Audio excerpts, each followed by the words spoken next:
धरी के धीर सुनो मेरे भैया, ससुर बहू की एक ही मैया। धरी के धीर सुनो मेरे भैया, ससुर बहू की एक ही मैया। बहुत ही अद्भुत पहेली।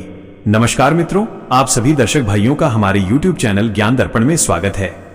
मित्रों, आज की वीडियो में लेकर के फिर से आए हैं एक बहुत ही अद्भुत और गहरी रहस्यमयी पहेली, जिसमें आज हम आपको बताएंगे कि वह ससुर और बहू कौन है जिनकी एक ही मैया है, यानी वह ससुर और बहू कौन है जिनकी एक ही माता है। ये सुनकर के आप बड़ा ही असमंजस में और आश्चर्य में पड़ गए होंगे। क्या ऐसा भी हो सकता है कि ससुर और बहू की एक ही माता हो? तो दोस्तों, यही रहस्य आज हम आपको इस वीडियो में बताने के लिए जा रहे हैं। आपसे निवेदन है, आप हमारी वीडियो की समाप्ति होने तक चैनल पर बने रहे और इस रहस्य को जानने के लिए ये वीडियो पूरा ही देखें। चलिए दोस्तों, आगे बढ़ते हैं। मित्रों, ये कथा वहीं से आरंभ होती है जहां धर्म, विवेक और त्याग की सच्ची परीक्षा होती है। एक समय की बात है, एक प्रतापी और न्यायप्रिय महाराज अपने राज्य में दान का विशाल आयोजन करवा रहे थे। दूर दूर से ब्राह्मण, साधु संत और गरीब लोग उस दान सभा में एकत्रित हो रहे थे। महाराज की ख्याति थी कि वे प्रजा से लिया गया कर केवल राज व्यवस्था में ही नहीं, बल्कि धर्म और पुण्य के कार्यों में भी लगाते थे। इसलिए दान की पंक्ति लंबी थी और हर कोई महाराज के दान की प्रशंसा करता था। उसी पंक्ति में एक निर्धन ब्राह्मण भी खड़ा था। वह विद्वान था, शास्त्रों का ज्ञाता था, परंतु अत्यंत गरीब था। उसके पास न धन था, न संतान और न ही कोई सहारा। उसकी पत्नी बार बार उससे कहती थी, हे स्वामी, आप विद्वान हैं, राजा धर्मात्मा हैं, आप भी जाकर दान ले आइए। जीवन ऐसे ही कष्ट में बीत जाएगा तो क्या होगा? ब्राह्मण का मन दुविधा में था। वो जानता था कि दान लेना कोई पाप नहीं, परंतु उसका अंतर्मन उसे बार बार रोकता था। बहुत समझाने के बाद वो ब्राह्मण महाराज के दरबार में पहुंचा और दान पंक्ति में सबसे अंत में खड़ा हुआ। जब उसका क्रम आया तो महाराज ने स्नेहपूर्वक पूछा, हे ब्राह्मण देवता, क्या स्वीकार करेंगे? ब्राह्मण ने विनम्रता से हाथ जोड़ करके कहा, महाराज, मैं ऐसा दान स्वीकार नहीं कर सकता जो मेरी आत्मा को स्वीकार न हो। सभा में सन्नाटा छा गया। महाराज स्वयं आश्चर्य में पड़ गए। उन्होंने पूछा, ऐसा क्यों ब्राह्मण देव? ब्राह्मण बोला, महाराज, ये धन आपकी निजी मेहनत का नहीं है। ये तो प्रजा के खून पसीने से दिया गया कर है। इसमें किसी किसान की मेहनत है, किसी मजदूर की थकान है। मैं वो धन नहीं ले सकता जिसमें किसी और के श्रम की पीड़ा छिपी हो। यदि आप अपनी मेहनत से कमाया हुआ धन दे तो मैं सहज स्वीकार कर लूंगा। ब्राह्मण के ये शब्द बिजली की तरह महाराज के हृदय में उतर गए। महाराज ने जीवन में पहली बार किसी ब्राह्मण को दान ठुकराते देखा था, और वो भी धर्म के नाम पर। महाराज ने कुछ क्षण रुक के कहा कि ब्राह्मण देव, आपने आज मेरी आंखें खोल दी। यदि यही आपकी शर्त है तो मैं आपको अवश्य अपनी मेहनत का धन दूंगा।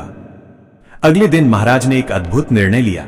उन्होंने राजसी वस्त्र उतार दिए, साधारण मजदूर का भेष धारण किया और अपने राज्य से बाहर निकल पड़े ताकि कोई उन्हें पहचान ना सके। उन्होंने निश्चय किया कि वे अपने श्रम से धन कमाएंगे और वही धन ब्राह्मण को देंगे। महाराज एक नगर से दूसरे नगर भटकते रहे। अंततः नगर के बाहर एक लोहार मिला, जिसने उन्हें दिन भर लोहे की धोकनी चलाने और हथौड़े से लोहा पीटने का काम दे दिया। महाराज ने कभी ऐसा श्रम नहीं किया था। दिन भर आग की तपन और हथौड़े की चोटों से उनके हाथों में छाले पड़ गए, परंतु मन में एक अजीब शांति थी। संध्या होते जब लोहार ने उन्हें मजदूरी के 2 सिक्के दिए तो महाराज की आंखों में आंसू आ गए। वे सिक्के लेकर महाराज अपने राज्य लौट आए। अगले दिन दान सभा में महाराज ने ब्राह्मण को बुलाया और कहा, ब्राह्मण देव, ये मेरी एक दिन की मेहनत की कमाई है, इसे स्वीकार कीजिए। ब्राह्मण ने कांपते हाथों से वे सिक्के लिए। वो धन लेकर अपने घर पहुंचा और पत्नी को दिया। पत्नी ने धन देखा तो कहा, इतना ही? राजा होकर भी इतना ही दान? ब्राह्मण ने शांति से कहा, यह धन अमूल्य है, इसमें स्वयं महाराज का पसीना है। परंतु पत्नी का मन संतुष्ट नहीं हुआ। क्रोध में आकर उसने सिक्कों को झोपड़ी की कच्ची दीवार में छिपा दिया। समय बीतता गया। बरसात आई, दीवार गीली हुई और उन सिक्कों की जगह से मिट्टी में अंकुर फूट पड़ा।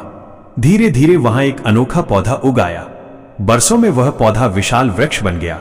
आश्चर्य यह था कि उसमें फल नहीं, पत्थर जैसे कठोर ढीले लगते थे। ब्राह्मण ने सोचा, देखूं तो सही यह फल किस काम के हैं। वह कुछ पत्थर तोड़कर बाजार ले गया। तभी एक जौहरी की नजर उन पत्थरों पर पड़ी। उसने जांच की और चौंक गया।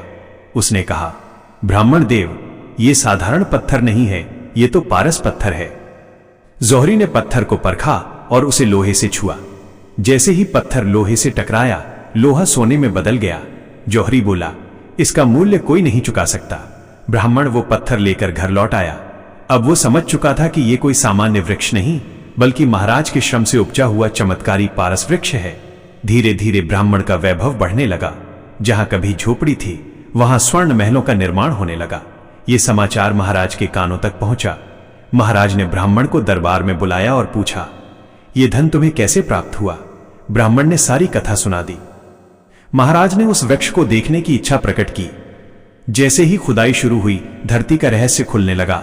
खुदाई गहरी हुई तो वहां से विचित्र ध्वनियां आने लगी, घोड़ों की हिनहिनाहट और रथ के पहियों की आवाज। मिट्टी हटते ही एक दिव्य रथ दिखाई दिया। रथ के साथ तेजस्वी घोड़े भी थे, पर सबसे बड़ा आश्चर्य यह था कि उसी रथ में एक बालक बैठा हुआ था।